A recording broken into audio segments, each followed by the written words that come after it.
Yo, WWE maniacs. Welcome to Night Before Wrestle, the place where wrestling never sleeps. Subscribe, ring that bell, and let's get into today's action. Bayley didn't unravel because of a pinfall. She unraveled because of what lingered afterward. A shocking loss set the stage, but it was Asuka's words that planted the doubt, and Lyra Valkyria who forced it to surface. On Raw, what should have been a quiet backstage moment became a pressure cooker. Pride, insecurity, and generational tension collided, exposing cracks in Bayley's armor that rarely show. This wasn't about disrespect for a loss. It was about identity, legacy, and whether Bayley still trusts herself in a division that's evolving without her permission. What happened backstage wasn't accidental. It was confrontation by design, and the fallout could reshape multiple paths in the women's division. Let's break down what really happened and why it matters. Bayley after the loss. Bayley entered Raw carrying the weight of a defeat she clearly wasn't prepared for. Losing is part of wrestling, but not all losses are equal. This one hit differently. It wasn't just the outcome. It was who she lost to and what that loss symbolized.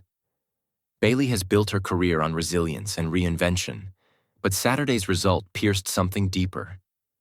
Backstage, her body language told the story before she ever spoke. She wasn't angry yet. She was unsettled. That's a dangerous emotional space for someone who thrives on control. Bayley wasn't spiraling.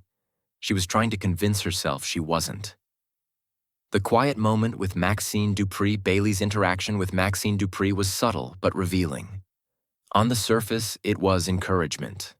Bayley praised Maxine's performance, offering reassurance and leadership. But underneath every word was frustration she couldn't fully mask. The tone wasn't warmth. It was restraint. This was Bayley trying to regain footing by playing the role she knows well. The veteran, the standard setter, the locker room voice. Yet even as she spoke, the cracks showed. Complimenting someone else didn't ease the sting. It highlighted it. Bayley wasn't just processing a loss. She was questioning how it happened and what it said about her place right now. Asuka's words still echo. The real wound wasn't physical. It was verbal. Asuka's comments after the loss cut straight to Bayley's confidence. Not mocking, not loud, just honest. Asuka suggested Bayley let the loss get to her. That implication lingered. Bayley admitted she couldn't shake it. That matters. Wrestlers brush off insults all the time, but when a critique sticks, it's usually because it rings true on some level. Asuka didn't attack Bayley's ability. She challenged her mindset. That's far harder to ignore. By Raw, those words were still echoing, and Bayley hadn't found an answer yet. Lyra Valkyria enters the frame. When Lyra Valkyria stepped into the conversation, the temperature changed immediately. Lyra didn't enter aggressively. She was calm, composed, and intentional. That made it worse. She didn't posture or insult. She asked a question. What happened Saturday? Simple. Loaded. Lyra represents the next wave of the division, and her presence alone carries subtext. This wasn't just concern. It was evaluation. Bayley felt that instantly. Lyra wasn't challenging her resume. She was challenging her response. That distinction matters. Veterans can accept losses. What they struggle with is being measured by how they react to them. When support turned into a mirror at first, Lyra appeared supportive. She told Bayley that one loss doesn't define her. That should have been reassuring, but then came the turn. Lyra echoed Asuka's critique almost word for word. She didn't soften it. She didn't apologize. She said Bayley was foolish for letting it affect her confidence. That wasn't encouragement. That was confrontation disguised as truth. Lyra didn't speak as a fan or a subordinate. She spoke as an equal, or worse, as someone unimpressed. In that moment, Lyra held up a mirror Bayley didn't want to look into, and Bayley shattered it instead. Bayley snaps. Bayley's response was immediate and emotional. The composure vanished. The veteran calm cracked. She lashed out, redirecting her frustration outward. She bragged that she would beat Roxanne Perez, the same woman Lyra couldn't defeat. The comparison wasn't accidental. It was a power play rooted in insecurity.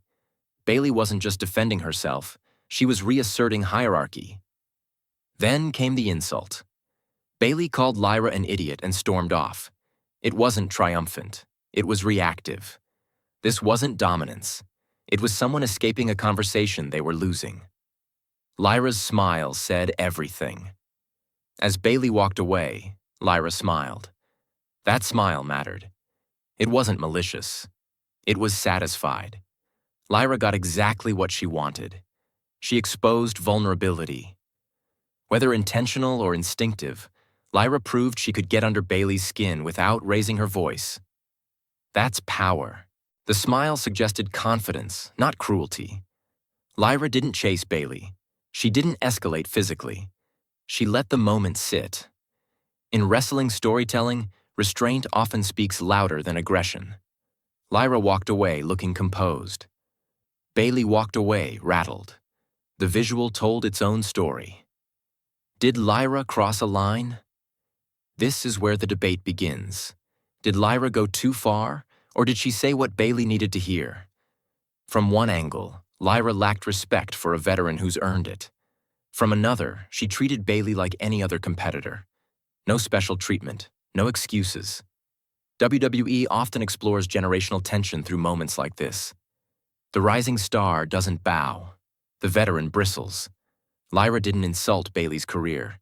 She challenged her present. That's why it hurt. Whether it was smart or reckless depends on what comes next. But make no mistake, the line was intentionally tested. What this sets up moving forward. This wasn't a throwaway backstage segment. It planted multiple seeds. Bayley is now emotionally compromised. Lyra is positioned as unafraid and mentally sharp. Roxanne Perez is pulled into the orbit by comparison alone. Asuka's influence still looms. WWE has several directions available. A Bayley redemption arc, a veteran versus upstart rivalry, or a slow erosion of Bayley's confidence that leads somewhere darker. What matters is that the division feels alive. Characters aren't just chasing titles, they're confronting identity. That's when stories resonate. The bigger story at play. At its core, this segment wasn't about a loss. It was about relevance. Bayley is confronting the uncomfortable truth every long-tenured star faces. The division doesn't wait. Lyra represents the future, and she's not asking permission. Asuka represents ruthless honesty. Bayley stands between legacy and evolution. That tension is compelling. WWE didn't need a brawl to make this moment matter. They used words, silence, and reaction. Now the question is whether Bayley responds with growth or deflection. Either way, the fallout from this exchange is far from over. And that's exactly why it worked.